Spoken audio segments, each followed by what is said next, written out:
Is there something in your life that you absolutely love and adore, but it seems like everyone else hates it with a passion? You've been too afraid to talk about it out of the fear of being crucified. Well, I'm done living in fear. Donkey Kong 64 is a great video game, and I'm tired of pretending it's not. No! No! I love this game so much, and yes, a lot of it has to do with nostalgia, for sure. For sure. I don't know if normal gamers today could pick this game up, never having played it or knowing anything about it, and have a good time. Yeah, you probably won't. Don't play this game. I love it, but you won't. I just want to talk about it. Growing up, I had two younger sisters that I gamed with all the time. We had like 5 games, so we played the crap out of them. Donkey Kong 64 being one of those 5. Do I hear what I think you guys are playing? I'm talking to Mom. Hi, Mom. We're trying. Donkey Kong 64? Donkey Kong's got my Donkey Kong. Do you guys remember playing this all the time as a kid? We just got No, I remember you plugging in 2 remotes, but it only being a 1-player game. literally, he would like hide it behind. And we're like, oh yeah. Stick it under. And then we went up like, hell yeah, We're winning. like, yeah. We played this game so much that I have most of the secrets and golden banana locations burned into my brain. The music is nostalgic, the DK rap is great, the charm and personality of this game is unique and hilarious. I've started who knows how many new files, but you know what I've never done? I've never beat Donkey Kong 64, and that is something that still haunts my memories to this day. My memories of this game are frustratingly happy-filled ones, and after replaying this game for the first time in who knows how many years, I'm happy to report that I still love it. Donkey Kong 64 is like an ex-girlfriend.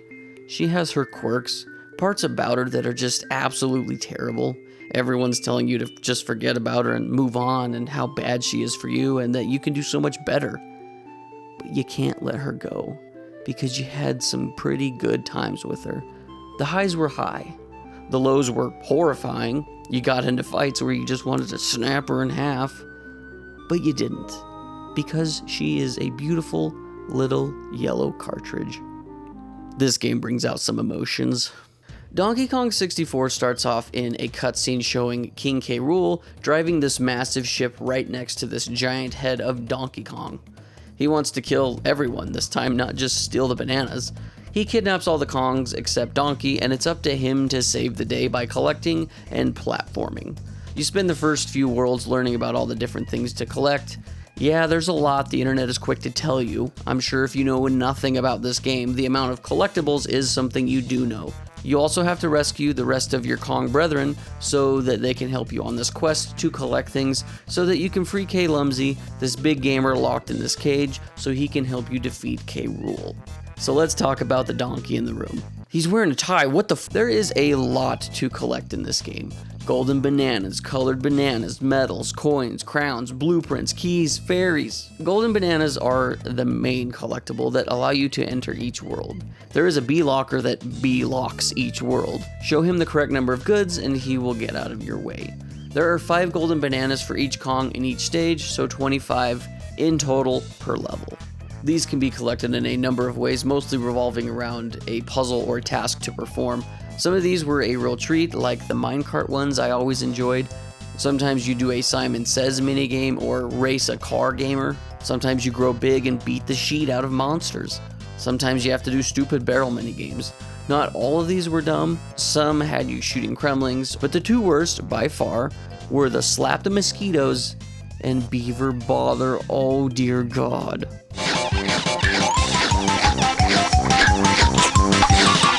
This minigame is a giant load of Donkey Dookie. You have to run around as this little gator and herd these beavers into a hole in the middle. It seems easy enough, except for the fact that most of the time the beavers won't fall in the hole. It's like there's an invisible wall keeping these little bastards from falling in. Son of a bitch, Beaver! Why didn't you just go home? That is your home! Are you too good for your home?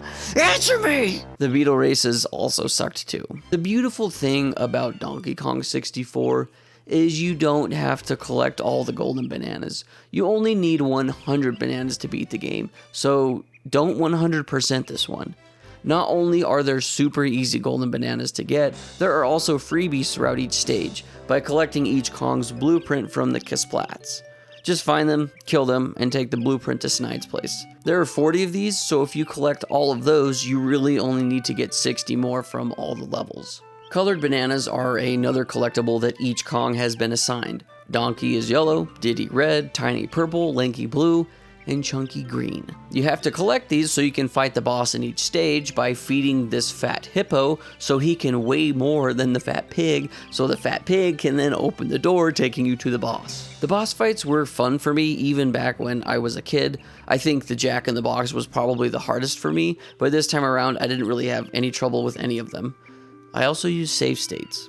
This game would be ridiculously frustrating without save states. The reused bosses are a little disappointing, but only because what we did get was fun and I wanted more.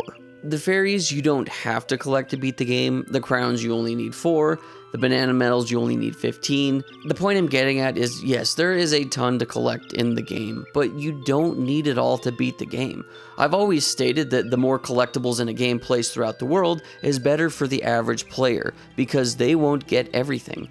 If they run into a golden banana that is too hard or frustrating to get, they move on. If they can't find a few missing color bananas, forget about it. They have already collected enough to move on to the next world, they're out of here. And that's a good thing. I know everyone hates Gerard the Completionist now, but he did teach us throughout his career that when you 100% complete a game, you usually end up hating it by the end. If you 100% Donkey Kong 64, you will probably hate it in the end, because some of the bananas are just a big pain to get. Remember, more is always better for the casual players, just as long as the devs don't require you to collect something that is incredibly difficult to get to beat the game. Like they did in Donkey Kong 64. Oh dear God. Okay, this next part is why I never beat the game as a child. The final world in Donkey Kong 64 has you inside the top of K. Rool's ship. You find a big door with 2 coins on the front, a rareware coin and a Nintendo coin. As a kid, I didn't know where these were at first, so I was lost for the longest time. Then when I learned where you could obtain them, I also learned that I couldn't because I sucked at video games. You have to beat the old arcade game at Cranky's once you collect 15 banana medals. That one was doable and I did get that one as a kid. The Nintendo coin, however, I could never get because you had to beat the Donkey Kong arcade cabinet in Frantic Factory twice. Once gives you a golden banana and the second gives you the Nintendo coin. This is just a sick joke. I did beat it this time around. Yes, I use save states. This game can suck it. It's really bad in my opinion, locking the player out of being able to beat the game behind such a frustratingly hard mini game. Make the arcade cabinet just a fun little Easter egg. Hell, I don't even care that there's a golden banana locked inside. I don't need them all, but locking a must-needed collectible behind it is evil. The devs really dropped the barrel with this one. Aside the fact that there is a lot to collect, the other complaint everyone has is how segmented the game feels. In each world you have to collect lots of different things with all the different Kongs. The only 2 things any Kong can collect are banana fairies, which don't really matter, and the crowns, which you only need 4. Everything else has to be collected by the individual Kong. In order to change to a different Kong, you have to jump into a tag barrel, and sometimes those aren't as accessible as you would like, so it does make you feel like you have to play through each level 5 different times if you want to collect everything. This could be completely solved by one mechanic, and that is if you could change to any Kong on the fly, very similar to how you do it in LEGO Star Wars. Now, I understand this is bad design. Don't get me wrong, I get it. However, I found this to be quite fun at times, and part of the challenge. I had a few different strategies of playing through each stage, with the one I always came back to was trying to take one Kong throughout the entirety of each stage, unlocking all the banana zipper teleporters, while also trying to make a mental screenshot and memorize where certain items for certain Kongs was, especially the Kasplats, because once again, those are just free golden bananas. Once I had explored the level with one Kong, I would then comb over each room with each Kong. Once finished with the room, I would move on to the next, play through that with each Kong, and then so on. Like I said, I found this to be quite fun, and I also need to remind you that you don't have to get everything. Honestly, the most annoying things to collect were the colored bananas, but even then, they are usually placed in spots where you are going to be taking that Kong anyway. Not always, but most of the time. I think the most egregious segmented parts came in one area of 2 different worlds. In Gloomy Galleon, the first hallway has 3 different Kong's bananas, so you have to switch that many times. And then the worst, in my opinion, was in Fungi Forest, where to get to a certain area, you have to open up gates with Tiny's feather gun, and then you have to switch to Chunky's pineapple gun. There are 2 doorways in one hallway. In all reality, the segmentation is just more annoying, if anything, a game padding, but let's be real. If you could collect anything with any Kong, you would only play as Diddy or Chunky because of the movement. I guess Tiny's also good with movement because she can fly, but still, my point stands. Now, you're probably thinking, well, that's the devs' fault because they didn't make all the characters fun to play as. Yeah, you're probably right, but I'm not quite sure what incentive would work to get you to play as all the other characters. The player would just find the character they like most and play as them. Also, I don't think that is a bad thing either. I'm not telling you how to have fun. I just find this 5-character system to be very unique for the time, and it makes the game a hell of a lot bigger. I found it fun playing as each Kong. They all have their own unique personalities and movesets that they bring to the table. Diddy's a cool guy that flies around and plays the guitar. Donkey Kong is a brute that is the leader. Tiny is the girl power who is very agile and can get to most places that the other Kongs can't. Lanky is a band geek that wants to be cool but wears overalls blocking his aura and cucking himself. Chunky is the biggest of the crew, the strongest of the crew, and the sissiest of the crew. In the tag barrel, when you are cycling through characters, he wants you to pick him until you land on him, and then he panics and doesn't want to be tagged. How easy could this have been for the devs to just put 5 names for you to choose from, but instead they made animations and voice lines just for the character selection screen? God, it's unnecessary, but I really like it. This game has so much personality. The music bops too. Every world song is super unique, but still feels like Donkey Kong 64. All the different instruments that Grant Kirkhope used to create the soundtrack is fun. The DK64 soundtrack is goofy, it's funny, it's entertaining, and it's downright catchy. When you hear a song from the Donkey Kong 64 soundtrack, you know immediately that it was from DK64. Or from Banjo-Kazooie because they sound very familiar. The charm of this game is really fun, and that bleeds into the world design and arguably my favorite part of Donkey Kong 64. The hub world of DK64 is huge, especially for a Nintendo 64 game released back in 1999. You have these 2 massive objects that you can climb all over and find hidden secrets, one being a giant Donkey Kong head and the other being K. Rool's ship. Once you find a key to give to K. Lumsy, he gets real happy and opens up a new part of the map that takes you to a new level. From the side of Donkey Kong's face to inside his ear to the crown of K. Rool's ship and even inside the mouth. It was always fun for me to see the hub world be a big part of the game, connecting you to all the different levels with collectibles defined as well. The first level is Jungle Japes, a very basic map with classic Donkey Kong music. It teaches you the ropes of how the game is laid out and that you are going to need to get power-ups and items to solve puzzles. Angry Aztec is a much bigger level with 2 massive open areas and longer hallways that connect them. This one for me was kind of annoying because of the sand that hurts you. It makes getting around a pain sometimes. Not my favorite world, if I'm being honest. Frantic Factory is probably my favorite level in this entire game. I love the music. I love the factory-themed rooms. The enemies in this one are unique. Lots of different puzzles to solve. The main open area where you go up a giant machine. It's good. I like this level. The only thing tainting this level from being a masterpiece is that damn arcade machine. The Jack in the Box fight I actually enjoyed too. It poses a challenge. Gloomy Galleon was I don't really like water levels in most games. This one you have to raise and lower the water a few times to get everything. The boss fight in this one is fun. You race around a big pufferfish, so that's different. There's also a mermaid with big boobies. Fungi Forest is another one I enjoyed. It's got a very happy-go-lucky vibe, and I like it. It's very green, mushrooms all around, the song is relaxing, and it has a day-night mechanic in order to get specific items. I know it's basically the same thing as raising and lowering the water, but for some reason, I enjoyed this one more. Crystal Caves is the next level, and I enjoyed the vibe and atmosphere of this one. The song is relaxing, but also sparks a little bit of curiosity. It's a fairly straightforward level other than the fact that this big guy is constantly dropping rocks on you, so I take it back, this level's annoying. Try your hardest to kill this dude as fast as possible. Creepy Castle is the next level, and this one is probably objectively the best one. The item placements are way better, it's segmented but definitely not as bad.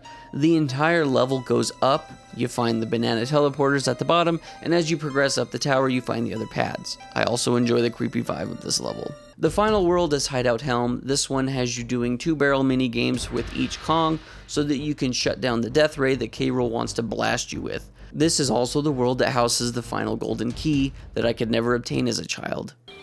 Behind this door is the room that I could never get into as a kid.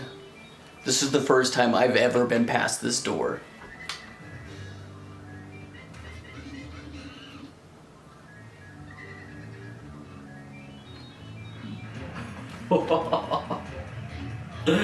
Exploring in DK64 is great, and once again, I love climbing around on both of these colossal objects, finding secrets and entering new levels. It's very fun and more immersive for me. After you get the final key, you turn it into K. Lumsy, and then a cutscene I've never seen before pops up.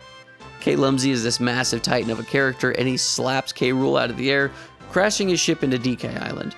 You enter the final battle with K. Rool, which turns out to be a boxing match with the Big Croc. This boss fight is a taste of what they should have done more with using all 5 Kongs in unique ways. You have to use all the Kongs in different phases of this battle. DK barrel blasts him, Diddy drops these big metal boxes on him, Lanky makes him trip, Tiny tickles them toes, and Chunky knocks him the Being a grown man now, I can see why this game hasn't aged well with most people. It has its flaws for sure, and believe me, I can see them. But when I hear people say that DK64 was the death of the mascot collectathon platformer, I have to disagree. I think the real problem was how many were out there and continually being made at the time. The market got oversaturated and the genre had a decline, as does every other trend on planet Earth. That being said, I enjoyed my time jumping back into Donkey Kong 64. Yeah, it could be nostalgia, but I found myself every day after work wanting to play this game. I wanted to find all the secrets and collectibles. For the 16.5 hours I put into DK64, it flew by so fast. And part of me wants more, to be honest. The biggest thing I've learned after replaying this game many years later is that Donkey Kong 64 is almost universally hated for many reasons. And I understand why. But for some reason that I can't quite figure out, I still love Donkey Kong 64. And I don't care who knows it. Well, girls, what would you rate this game, even though you just played 1 second of it? From childhood alone. From childhood, a 10. A 10. From 10? Right now, 2. I haven't played it yet, so I can't tell you.